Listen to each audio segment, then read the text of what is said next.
I've been a barber for almost 15 years now. My grandpa was a barber, and my fondest memories of him were eating candy in one of his chairs whilst listening to him shoot the shit with locals. "Johnny, I don't just cut hair," he would say. "I'm also a therapist, a lawyer, a political advisor, and a professional secret keeper. And every once in a while," he said while taking out a bottle of hair dye, "I can temporarily reverse the effects of time." That's what I like most about my grandpa. People trusted him. They would plop themselves down in his chair and prattle on about anything. I learned about politics, sports, gossip, and even how the mayor of our small town kept his hair jet black. Cutting hair was all I wanted to do. So when he passed, I decided to take over his little shop and carry on the traditions. My family was shocked, as I had previously worked at a high-end, prestigious salon in LA at the time. But deep down, I'm a sentimental sap. You can't put a price on some things. Most of my grandpa's clientele switched to me, and I just picked up where he left off. I didn't change a thing. I kept the faded black and white tile and the worn barber's chair, not one to disrupt the comfort of my customers. It was all about the client, after all, and I cherished every experience with them. Except for one. Dwayne Corliss. My grandpa grew up with Dwayne and cut his hair about once a month, which was odd because even back then he was mostly bald. Even more strange is that my charismatic grandpa didn't say a word to Dwayne whilst cutting his hair. In fact, he seemed to be uncomfortable while doing so. Dwayne would pay my grandpa in cash and then saunter on out of the shop. "He always was an oddball," my grandpa said one day while I was sweeping up clumped hair off the floor. "He's got a son around your Uncle Nate's age, but I hardly ever see him." I didn't even expect Dwayne Corliss to still be alive. But one fall afternoon, I heard the door chime from the office, and there he was, staring off into space with a slack-jawed gaze.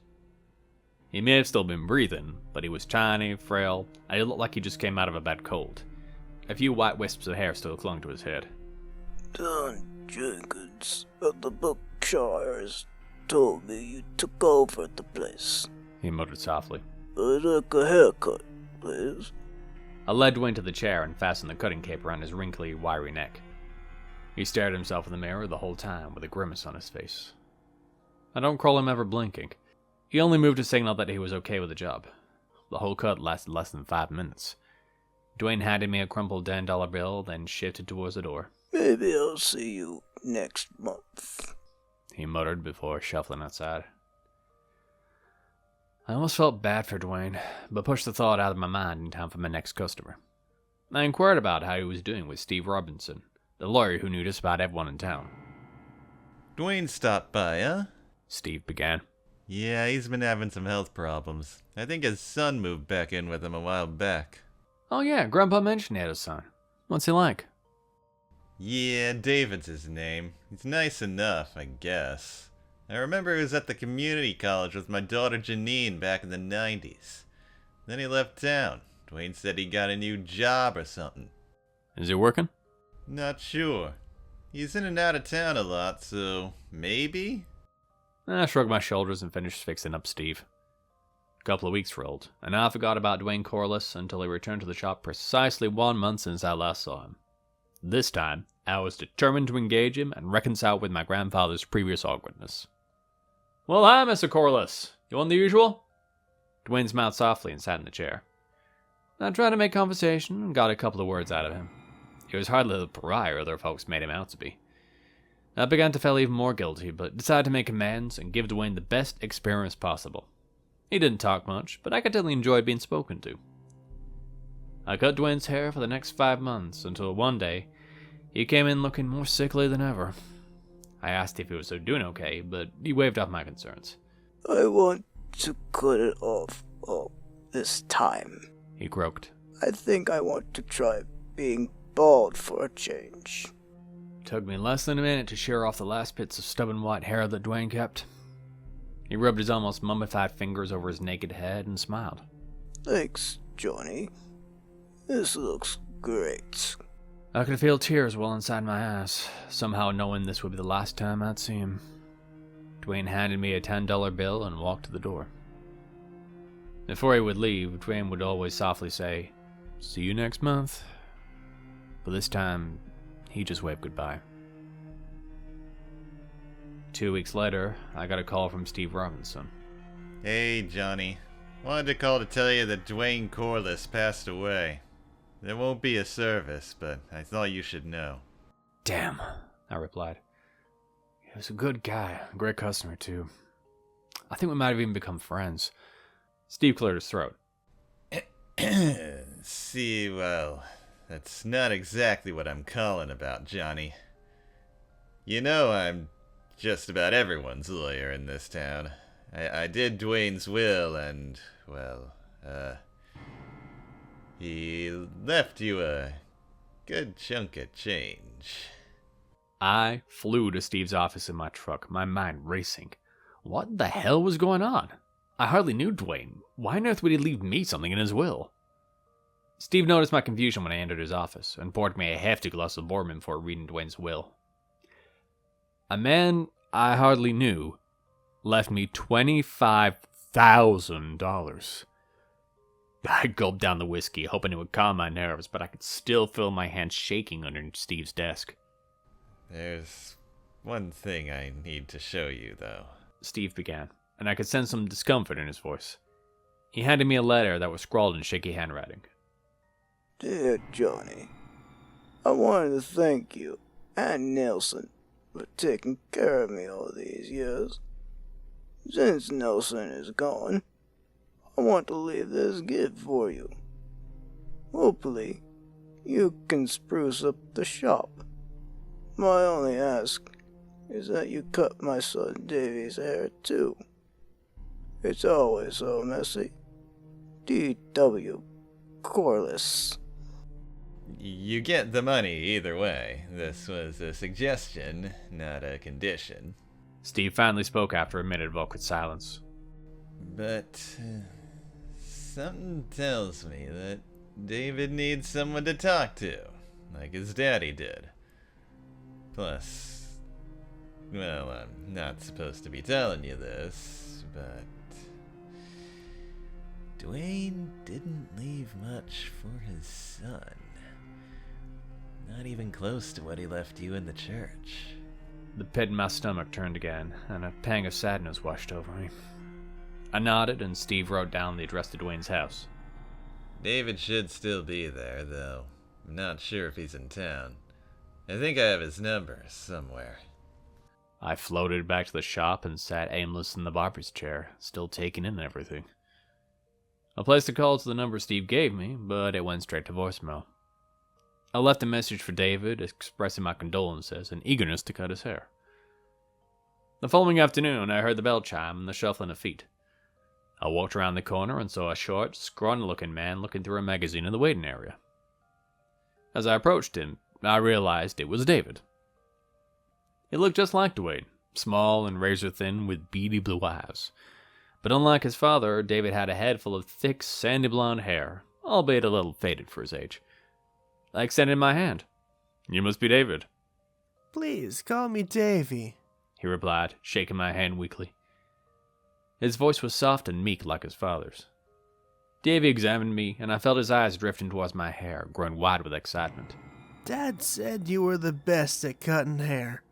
Can you make mine look like yours?" I laughed, genuinely enjoying the compliment. "I can make hair look even better." Davy grinned and hurried over to my chair. Davy wasn't as chatty as some of my other customers, but he certainly talked more than his father. He spent a lot of time traveling for work as a truck driver, but he liked the long hours on the road. We chatted briefly about current events when Davy asked if I had a girlfriend. I told him I did, and he seemed to be slightly disappointed. "I'm still looking for the right gal," he said quietly. "Hoping the new look will help with that." I snipped the top of Davy's hair and was almost surprised at how unhealthy it looked. It felt brittle to the touch, and even his scalp looked splotchy than the rest of his head. After I finished his cut, I pulled out a bottle of conditioner I kept in the back. "The men in this town are always too concerned about how manly they are," I said while handing Davy the conditioner. "But I promise your hair will look healthier if you shower with this." Davy's eyes lit up. "Well, I can't believe how great I look now. Can't wait to try this out." I told Davy his haircuts would be in the house in memory of his father. He shook my hand in gratitude and then bolted out of the shop. A couple of months went by before he came in for another cut. "Hey, Johnny, That conditioner sure did help. Davy exclaimed when he came back into the store. His hair looked even longer than when he previously showed up in my shop. It looked thicker and had a deeper, more vibrant golden blonde color. I smiled and began to cut his hair, chatting with Davy about what was new with him. But I kept getting distracted by how great his hair looked. It looked more textured and felt silky smooth to the touch. It seemed to shimmer even under the dull boxlight that had been in the shop since the 1970s. Maybe I needed to get back on the conditioner. Davy, I cannot believe how great your hair looks, especially since your dad was balder than a baby. No offense, of course. None taken. Davy chuckled. They say the baldness comes from your mom's side, after all. But it hasn't looked this good since I was a kid. I finished the cut and told Davy I would order some matching shampoo for the conditioner. He could pick it up at the store once it came in. It came a couple of days later, but Davy's number went straight to voicemail again when I called him. I knew his address, so I just figured I'd drive over and leave it in his mailbox. But the Corliss household didn't have one, so I drove up the gravel road to place the package on his front porch. The door was slightly ajar, and I called out for Davy, but it was greeted with silence. I left the package on the floor and then turned back to my truck when I heard a soft noise coming from inside. I don't know how to explain it. It was a thumping noise, like a box falling off a counter onto the floor. I peeked in to see what the commotion was, but the living room was pitch black. I fumbled on the wall beside me for a switch, found one, and turned on the light. I stepped into the house, sinking into the old carpet on the floor. The outdated wood panels were littered with family photos, and I stopped to look at them. The first few were of a young Dwayne and a pretty woman with long blonde hair, who I suspected to be Davy's mom. I found it funny that neither of them ever talked about her. The next couple of photos depicted Davy from when he was a baby to a young man, beaming happily in all of them. His blonde hair was always shaggy, and even the sepia-colored photos looked magnificent. I followed the frames chronologically until I stopped at a picture of Davy and Dwayne at what looked like his high school graduation. The woman was missing from the photo, and Davy and his father looked somber instead of smiling. Dave was holding his graduation cap in his hands, and I was a little confused when I glanced at the top of his head. Like his father, he was already beginning to bald. I heard the thumping noise again, but this time it sounded even louder. Curious, I followed the noise to a room at the end of the hallway. I knocked on the door and called out Davy's name, but didn't get a response. This is crazy, I muttered under my breath. But before I could turn around, I heard the thump again. I'm not sure what washed over me, but every time I heard that damn noise, it felt like something was off. I opened the door and almost let out a yelp. Under the bedroom's only window was a long dresser that almost scraped the entryway to the bathroom. On top of the dresser were 5 decaying mannequin heads. Each head was wearing a wig. I tiptoed to the dresser and studied the wigs. They were all blonde and shorter, except for the first wig, which looked ancient. That one was maybe shoulder length. Despite their disheveled appearance, these wigs looked well made and expensive.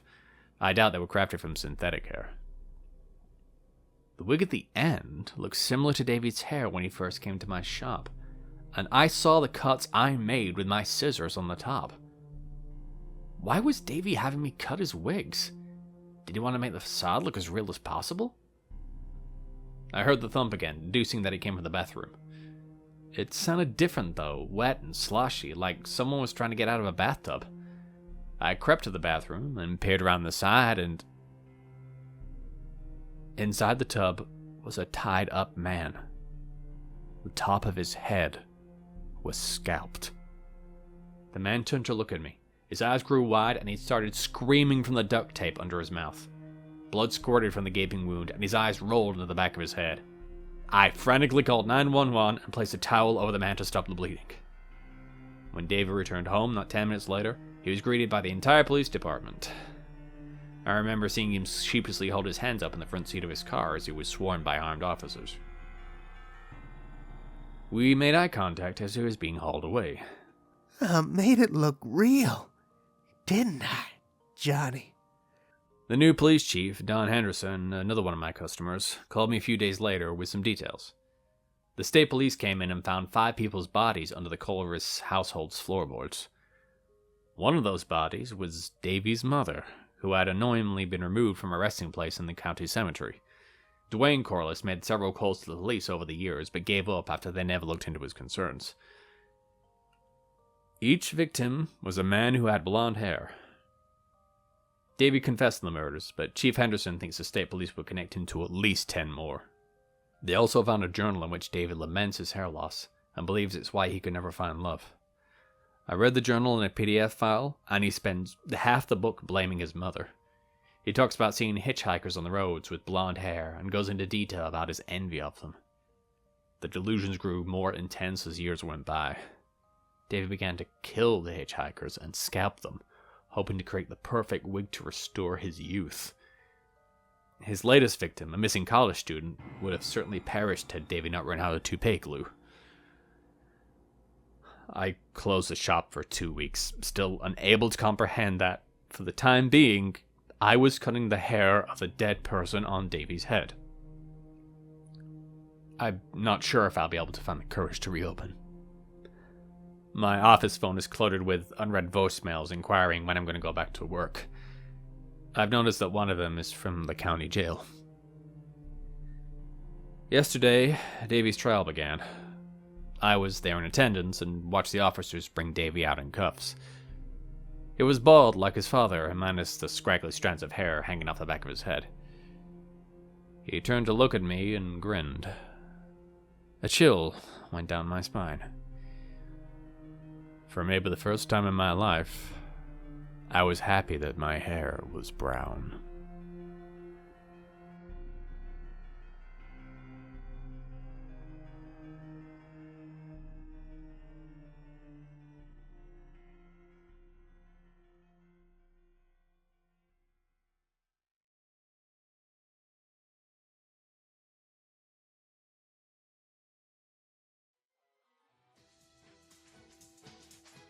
Today's episode included the amazing voice talents of PierceTheSkyBM, Eric Thatcher, SharkerXD, Hana Uta, and CarsonNCB.